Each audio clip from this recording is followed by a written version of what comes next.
Good morning. We'll just wait for a few more people to jump in the meeting.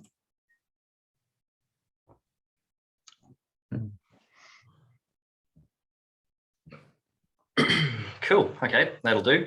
So welcome everybody to our IP Configure Orchid webinar overview.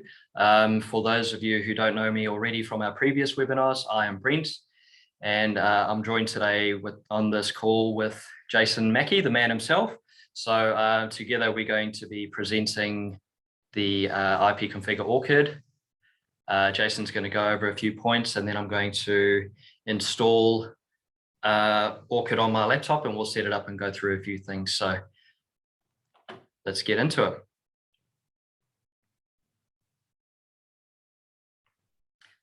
Cool. So Jason's going to get in, go have a basic product overview and follow up with the features overview.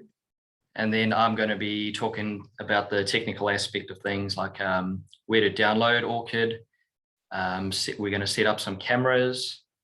We're going to set up our recording for our cameras, set up some users, just have a basic overview of the user interface. And once we've gone over the basics, I'm going to add our core installation that we're going to do in my laptop here in Christchurch. We're going to join it or link it to our Fusion server, which is installed up in Auckland, and we'll show you how easy that is. So yeah, then once we've complete that, we'll just briefly go over the hardware options on our website and then have a Q&A down the bottom. So if you have any questions throughout the webinar, you'll notice a Q&A button down the bottom. And if you have any questions, just click on that and we'll address that at the end of the webinar. So cool, I'll hand that over to you, Jason. Awesome. Thanks, Brent. I feel very privileged getting a little cameo on one of your technical webinars, so thank you. All right, so product overview. So it's really simple. Orchid pretty much has two license types. They're licensed by camera. Orchid Core is the single site license. So if you're just running Orchid on one site, you would buy Orchid Core. And the second license type is if you're running multiple buildings, then that is Fusion, which sits over the top of Orchid Core. So it's really simple. If you're doing one site, you buy core licenses per camera. If you're doing multi-site, you would buy Fusion licenses per camera. You would load core on each site, but the Fusion license covers each site's installation. So really simple. Next one is feature overview. So this feature list is what we actually got from you guys, from our customers, with the list of the features that you liked the most from other open VMS products on the market. So we've added a list of those there. This is primarily a technical overview, so I'm not going to go through every feature, but I am going to highlight four unique features that Orchid has. The first one is the OS platform, so you can install it on Windows or Linux.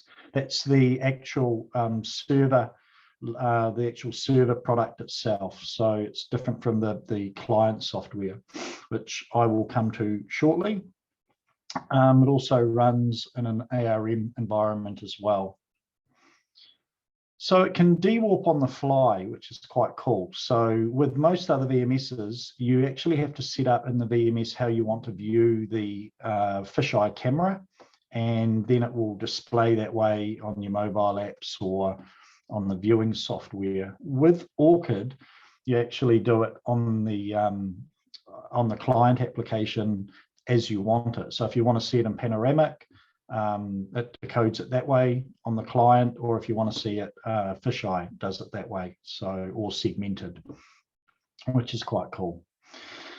This is probably one of the bigger features with Orchid, is that actually the client applications don't run software, they actually run off web browsers. So that pretty much makes it OS agnostic. So you can run it on Macs. Anywhere you can view the internet on a web browser, you can run this software. Yeah, the other big thing with that is that you take out the need for the IT companies to be involved, because quite often, as you know, especially in corporate environments, if you're installing software on a network, then that means you've got to get them to approve it all, etc. If you're just running it off the web browser, there's actually nothing to install, so you don't need to worry about it. You don't need to involve them. The other thing is, whether you're running, no matter what you're viewing it on, whether it's the browser on your mobile phone or whether it's the browser on site, the user experience is exactly the same. So that makes it easier for the client as well. So the next one is smart TV support, or spot monitor, as we know it in the industry. So, as I mentioned before, if you've got a web browser, you can view these cameras. So you basically, any smart TV that's got a web browser becomes a client application. There's no need for HDMI cables or HDMI interface boxes. Just put in the IP address and it brings it up. There's no limit on monitors either, so you can have as many as you want, which is quite cool, especially in retail environments where spot monitors are quite common, or in high-end residential applications where people like me want to be able to view it on my home TV. And in my home example, I've actually got it running on a Raspberry Pi. With Orchid, you can actually have up to 4 cameras with 128 gigabytes of storage, and there's no charge. So the setup I've got at home, I did it for free, just paid for the Raspberry Pi. And yeah, I've also set up icons on my smart TV. So where you've got YouTube or Netflix, I've actually got Orchid. So I can just click that, and I've arranged the camera array by user. So when I flick to that channel, it just brings the cameras up straight away, which is quite cool. So yeah, so those are the 4 main highlights that we think are quite unique with Orchid. The other thing I'm just going to quickly touch on, just because it's, I think it's quite important for customers in different market segments, just to quickly run through what those features are relevant to what market segments. I'm not going to go into too much detail with all of them. We'll be putting this recording on our YouTube channel and also on our website, so you can go and have a look at a bit more detail then. Retail, residential, corporate, transport, education, and infrastructure. So 6 verticals that we think those features lend themselves quite nicely to. So yeah, that is a quick feature and product overview. Brent's sitting there waiting to jump back in, so I'll hand back over to you, Brent. Thank you, Jason, for that flattering photo of me. So what I'm going to do now is share my screen. Can you all see me okay? Just hit the hands up if you can all see me. Cool, thank you. And what I'm going to do now is share my screen, and I'll show you guys how to download the IP configure. So you can all see my web page over there. Cool. So yeah, this is where you pretty much download IP configure from. So if you head over to ipconfigure.com and click on the products page, and you'll have a few options here. You've got your Orchid Core or Orchid Fusion.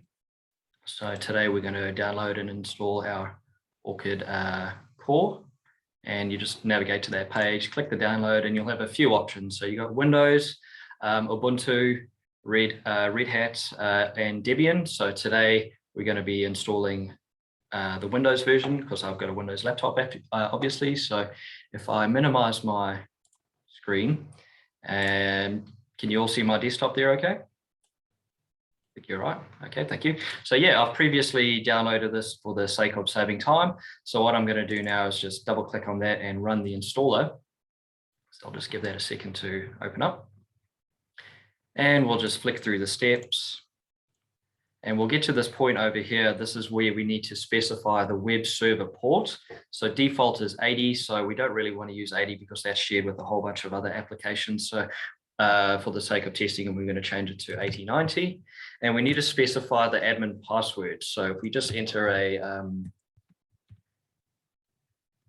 password that you would like, and let me just double check that. Just make sure that I've entered that correctly and hit the next button and install, and it will go away and do its thing.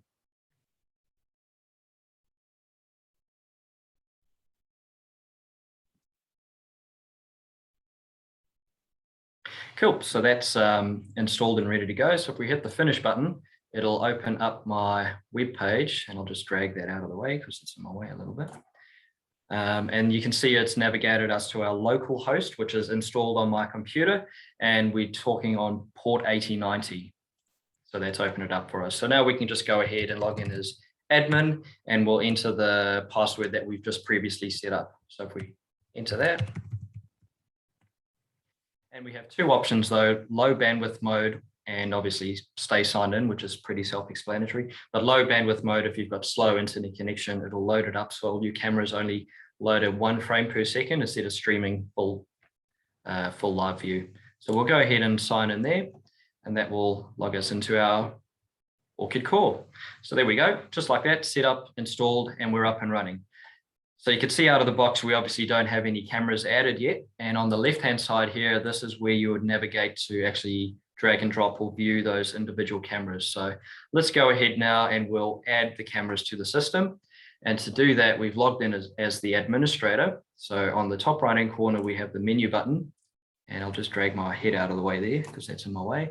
And we've got camera configuration. So if we click on that, it'll take us into the back end where we can set up all of our configurations. So here we have under the camera configuration menu, we have an option here to add camera. So we obviously want to add some cameras. So if we click on that, it'll open up a little window, and you can see I've got a few cameras here at the moment. So we have a auto or manual.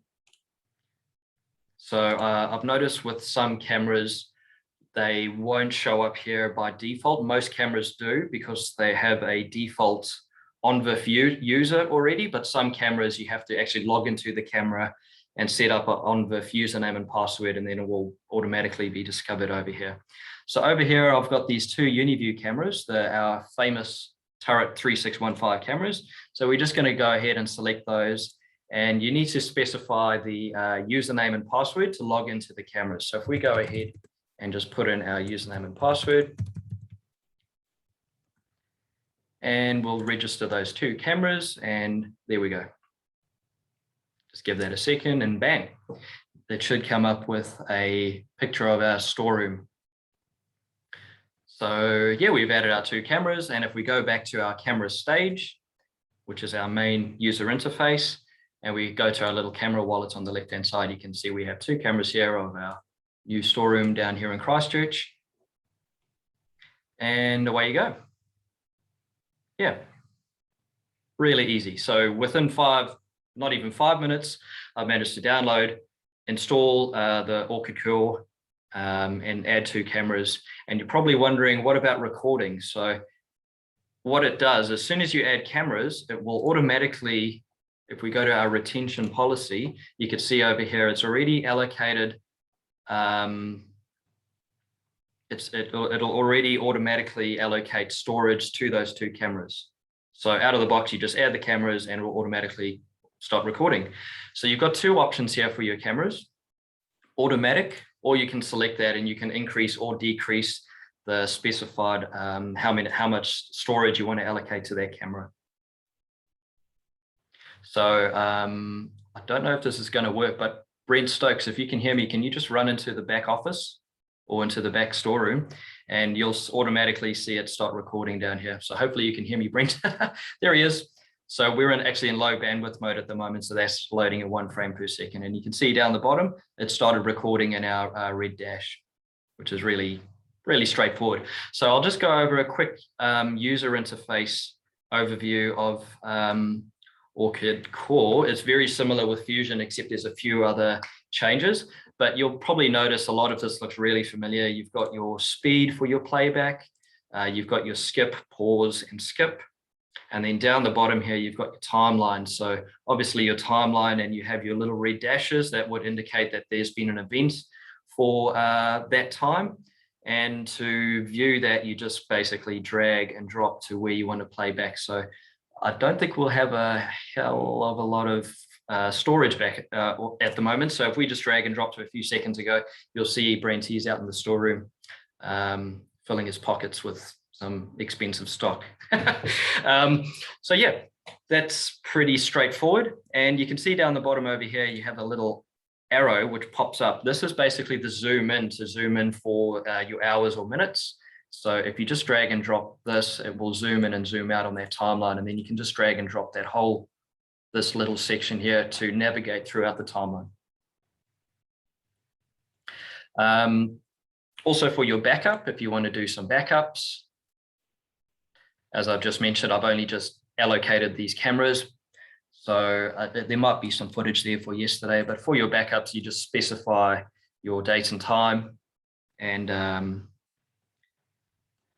hit the go button. And if there's any footage for that time, it'll automatically take you to that playback. And then you can hit the download button and also specify the from and the to date and time.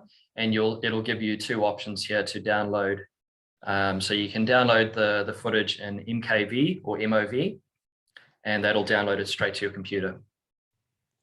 So really easy, really user-friendly. If you've installed a camera system before and you know how to navigate through the systems, you'll be fine. So let's have a look at what other options we have. So if we go into the back end, so we got our two cameras and our retention policy. So you can see over here, we've got the little green indicators, and that's how much cameras have been allocated for, or how much storage have been allocated for those cameras. So we also have another option in here for users. So obviously this is where you add your users. Out of the box, there are three, what's the word I'm looking for? Three, you know what I'm trying to say. You've got your live viewer, your manager, your live viewer, and manager, and administrator. So if you want to add a new user, you'd hit the permissions is the word I was looking for, excuse me. So if you want to add a new user, it's pretty straightforward. You hit the plus button or the add user button, and you can simply enter their username, specify if they're an administrator, manager, viewer, or live viewer, and their password, and that will load them into the system and give them those specific priorities. Yeah, so that's really straightforward and easy. We also have a few other options in here, like your system status. You can see we've got our cameras, and if you log into a system and you notice that there's a camera offline for whatever reason, you can try and restart the camera. So this will send an action to the camera to remotely restart it or reboot it. You can bring it up and preview it. It'll just give you an overview of what we're looking at, and verify if you've changed the username and password on the camera. You can go back here and just re-log into it again. System reports. So there won't be too many options in here, but this is more for support purposes. So if you want to log into your log, basically your event log, you can specify the date and time, and also download it as a zip or a text file, and then select that, specify your from and to, download that the log, and you can email that to us to investigate, or send it through to IP Configure to try and figure out if there's an issue. And then activation. So as Jason's already mentioned, out of the box when you download it, if we go back here, you can see on the IP Configure download page, the download out of the box will give you 4 cameras and a maximum retention of 128 gigs. So if you want to add more cameras and extend the retention storage, you'll obviously need to buy some licenses. So if you just contact us and let us know how many licenses you need, we'll just supply you with those. And then if you go over to your activation and you can go to add license, just copy and paste that into there and activate. I don't have one now, but if you copy and paste that and hit activate, it will unlock it and then allow you to add as many cameras as that license will allow you to. There's a few other options in here for advanced settings. This is more for a few out of the box setup. I'm not even sure what most of this stuff does, but I wouldn't really recommend playing around with these settings too much unless you're confident in what you're doing. Cool. So we've downloaded our Orchid core and we've added our cameras, set up our storage. We've gone through users. Now this is our local installation. So what we want to do now is add this local Orchid core installation to our web server, or not our web server, our Fusion server up in Auckland. And I will just log in to our Orchid core up in Auckland, Fusion up in Auckland. So if I open up a new tab, and it should automatically come up. Orchid core, there it is. Boom. So this is the Fusion, the multi-site, where you can log in and have multiple, view all of the core servers. So if we hit our little camera wallet over here, you can see over here we've got servers, and we have 2 servers already installed. So we have our Auckland and Wellington. So what we can do is we could just drag and drop some of these so we can mix and match between servers. And you can see over here we've got 2 cameras from our Wellington office, and then 2 cameras from 2 cameras from our Auckland, and then 2 cameras from our Wellington. Now what we need to do is add our Christchurch office that I've just installed on my laptop. So if we go over to our configuration, over here there's an option which wasn't available in our Orchid core. So we have a servers. So we want to add a new server. So we click the Orchid core server VMS. And this is where you specify the name. So what we're going to do is just continue with the naming convention that we have going. So if we go CSP, Christchurch, Orchid, server. And if I just confirm my IP address, I'll go over to what is my IP, copy that. So this is the IP address coming into our building. We need to load that into our Fusion server so it knows how to access it. So what we need to do is enter HTTP, HTTP :// and our IP address, and also specify the port number. So remember when we first installed it, we specified the port as 8090. So we need to put that on the tail end there. And then also give Fusion the login details so it has permission to actually log in and access the system. So if we go ahead and put in the username and the password that we previously set up, and if we go and hit the register button,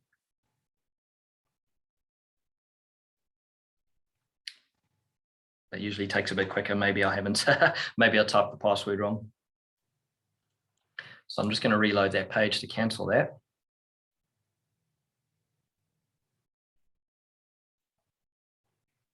Let's try that again. So if we go CSP CHCH ORC SRV HTTP IP address port 8090 and admin, and I'll try that again, register. And there we go. I must have just typed the password wrong. Sorry. So there we go. So you can see now we've got Auckland, Wellington, and Christchurch, and it's automatically pulled over the 2 cameras. So it automatically realizes that it's got 2 cameras in there already. So if we go back to our stage, and on our left-hand side, you can see now we have an option there for Christchurch. So we can just drag and drop this out. And that's how you have multiple sites coming back to one system. So it's really cool, really easy to set up. It doesn't get any simpler than that, honestly. And there's Vicky coming to work. Okay, so let's have a look at a few other options in there. So we have users, which is the Orchid core, Orchid Fusion users, which will give us access to log into Fusion. And we also have, let me just go over that quickly. So we have users, it's pretty self-explanatory, same as the Orchid core. You put in the username, email address, and your password, but there's also groups in here. So say, for example, you want to open a new office and you only want the manager of that office to only view those cameras relating to the office that he's working in, not access all of the other cameras. So what you need to do is go to permission groups, and you can see all of your current set up permission groups, and hit a new permission group. And over here you can say, I don't know, we'll say Auckland office number 2 or something like that.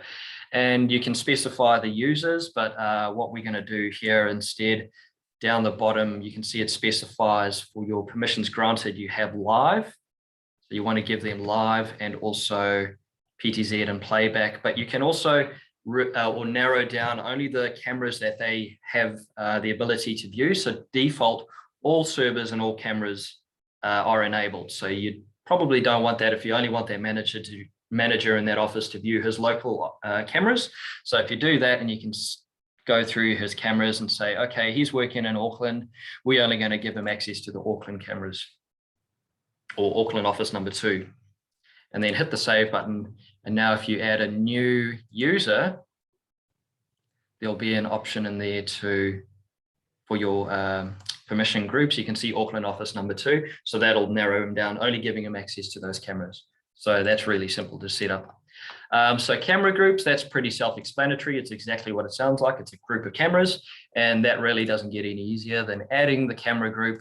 You can say warehouses and select your cameras. So you can say for example, that's the Auckland warehouse. This can be the Christchurch warehouse, and this is the Wellington warehouse. So if you hit add the group, and if we go back to our stage, and you can see now if we open up our cameras on the left-hand side, we have our warehouse camera group, and that'll load up all of your cameras. So really easy, really straightforward. Doesn't get any easier than that. So there's another few little things I'll quickly go through. So with your servers, we've added the Christchurch server, and you can remotely program the core servers installed on in each office. So if you notice these menu options in here, this is pretty much a mirror of the core installation in our Christchurch office. So if I'll just jump back into there, and I'll go to our menu over here. So you can see we got camera configuration, retention policy, users, system status, and so on. If we log into the core, that's basically just a different layout, but it's under that server. So if you want to add more cameras, you can log in and remotely add cameras if they're on the system. You can also add users, activate licenses, and so on. So you don't have to log into the local machine. You can do that remotely through Fusion also. Notifications. So you can have email notifications. You need a SMTP server, and you can add notifications. So out of the box, you have 4 notifications available. You can get an email when a camera is unreachable, a server is unreachable, if there's a problem with the error, an error with the server, or if there's an IO, which is your hard drive. So if there's a hard drive fault, that'll send you a notification also. And then if you scroll down, this is where you can specify, do you want an immediate email, an immediate email or a daily email? And then you can specify the list of users that it's going to email those notifications. So really simple. Yeah, and then library, I'll probably go over that next. So if we go back to the stage, and we go over here, and I'll just clear the stage, and we go stages over here. So we have a few options. So this is more for your operators. You can set up default camera views, for example, CSP front doors. If I click on that, that'll automatically load them up. So you don't have to drag and drop them each and every time. So you can see over there, we got Auckland, and there's Wellington. If you wanted to view the Auckland server only, click on that, it'll just load it up. Pretty easy. But if you wanted to make a new one, I'll just clear that one. And if we go, okay, we want this one from Auckland, this one from Christchurch, and this one from, do that one there, which is I think that's the fisheye one.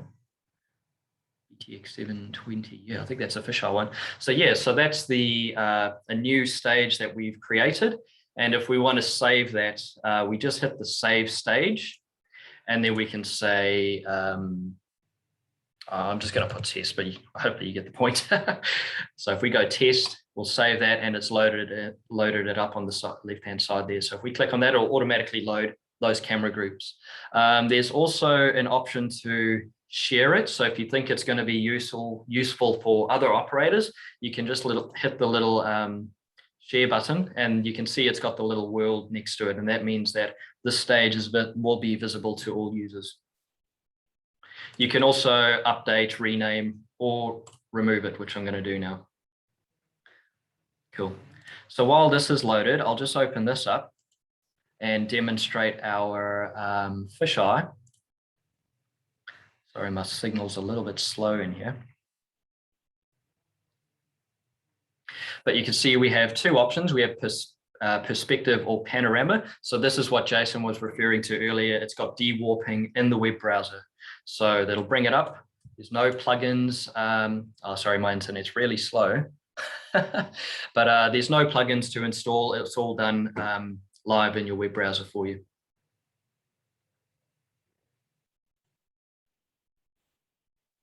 So you can see you can drag and drop it. And this is our Wellington office. And you can see there's John and Mandy. Wave to the camera, guys. Hopefully you're watching this. No, they're sleeping. Oh, this is the 1 frame per second. Okay. So there's also, for your cameras, there's a little tortoise or a hare. So this is what I was saying earlier, load and low bandwidth mode. So the little hare would be live streaming in real time. And then the little tortoise, if you click on that, if you've got slow internet like I do, that will only stream it in 1 frame per second. And if you have a camera that keeps dropping off, oh, did you wave, Mandy? Hello. You can also bring up your little information bar over here, and that'll just overlay what's going on. So you can see the screen resolution, the bit rate, and all the stuff. So if you hit the little hare or the rabbit, that will give you a little bit more information. And if you have any any problems, you can see over here the packets lost. So usually that's a pretty good indicator that you have slow internet like I have.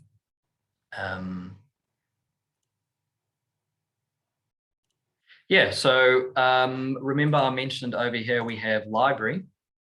You're probably wondering what the library is. So what this basically does is set up a bookmark so you can go back and view events and download events. So I'm just going to clear the stage and I'm going to load up my Christchurch cameras. And if we just go back in time, so I'll just make this. Where are my cameras? Over here. So you can see, okay, this is the footage that I found. Some dodgy person was doing something and we want to save that. So if we hit the little download button, it'll bring up the footage for that time. And we have two options here. So we can go download or library. So you can select that one and download it directly to your laptop, or you can go to library and you can just tick that and put a name in there. So we can say Brent, bad guy, something like that. And then add to library. So that's a bookmark that you can always go back to and view later. So if we go back to our library, you can see here's it's busy downloading that and saving that. So we can always revert back to that instead of going back and searching for it each time. It's just a library of events pretty much. Yeah, so I think that pretty much covers it up. I don't really have anything else to say really, except for when you're installing Linux, when you're installing it on Linux, there is one more step for the installation, which you need to download and install it. But before you install it, you have to download a package called GDebi, which is available through the Software Center. So if you just go into your Software Center, look for GDebi, install that first. Once you've installed that, it'll allow you to install Orchid Core or Orchid Fusion on that Linux installation. So yeah, that's pretty much all I have. So I guess we can go over to Q&A now. Awesome, thanks for that, Brent. Yeah, so we've got a few questions, some that I've been able to answer on the fly, but the first one comes from Lance a little bit earlier, so I think you may have covered it off regarding the browser dewarp. So does the browser dewarp the fisheye? Other platforms don't allow this. Yes, it does. So quite unique. Matthew asked, is motion detect done on the VMS or on the camera? Well, on the example we used today, it was done on the VMS, but any of our supported on the cameras will pull through the analytics. So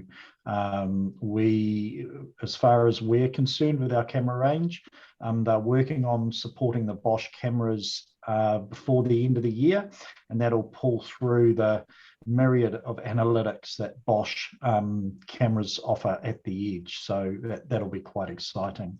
But currently, the one we showed today, it's VMS. Brent, I think you can see these, the question from Rohit on the retention policy. Are you able to answer that one? Yeah, I'll just have a read. What retention policy on these first in, first out works when storage is full, or just keep maximum and minimum regardless?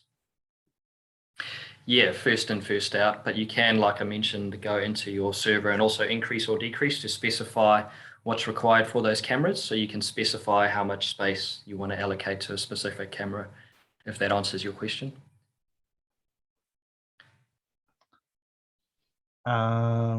Awesome. So Jason has asked, can you demo the smart search function? And I think Jason is referring to the bounding box around a particular area, a field of view. That feature is coming in the next version. Again, we're hoping to have that by the end of the year. So quite a popular feature. John has asked, do you have to reprogram the camera's IP address before bringing it into Orchid? Brent, I'll pass that one on to you.